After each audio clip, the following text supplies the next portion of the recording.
Kalau diorang tu bagi nanti esok pilihan raya, bagi kamu duit ini 100, 200, 300, kamu ambil. Jangan tak ambil. Kamu ambil.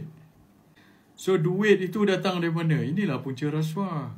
Projek lah. Dapat projek, orang itu dapat kickback, dapat commission. Dapat commission, bagi balik sumbangan kepada orang itu.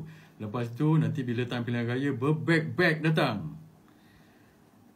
Itu yang biasa kalau ada orang ada jawatan dalam kerajaan, bila time pilihan raya banyak beg datang.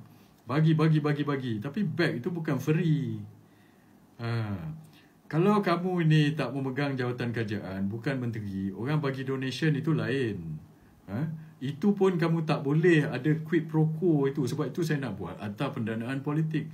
Tapi kalau kamu dapat beg ini, dikala kamu itu memegang jawatan menteri ataupun lepas kita bubar parlimen, ada dia punya, dia panggil apa tu, tempoh, yelah masih ada lah kamu ni, apa ni orang kata, ada jawatan jugalah, macam itu pun tak boleh dapat beg ini. Lepas tu pergi tabur duit.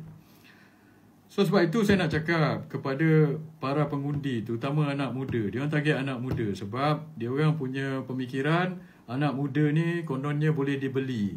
Bagi 100, bagi 200, bawa motor pusing-pusing, esok undi. Lepas tu kalau menang, bagi lagi 100.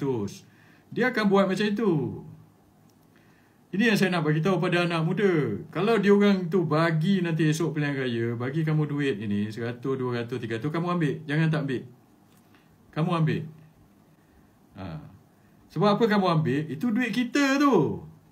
Duit yang kita bayar lebih SST, duit yang kita bayar apa ni cukai-cukai ni semua, the source of the money tu datang dari mana? Saya tak nak go specific, saya nak pergi in general lah penyakit ini. Ini penyakit in general. Kerajaan mana pun apa ke kan, benda ini, this has to stop, you know. So bila orang tu dapat duit daripada kita naikkan cukai apa semua, lepas tu diorang ni pergi spend projek berlion-lion ini. Orang ni dapat, lepas tu bila time pilihan raya dia pula bawa beg ini. Beg ini pergi bagi duit tabur. Itu sebenarnya asal duit tu adalah bukan duit free. Itu duit kita, tu kita yang bayar. Asalnya. So bila diorang ni esok time pilihan raya, siapa-siapalah, saya tak nak tuduh siapa-siapa. Tapi this has to stop. So siapa-siapa yang tabur duit ini pada kamu ambil. Sebab benda ini, siapa-siapa pun tak ambil tindakan. Saya bising dulu pasal benda ni banyak kali. Orang lain buat aja. So dia orang orang kata dia bagi kamu ambil sebab itu duit kamu. Tapi undi kamu jangan undi.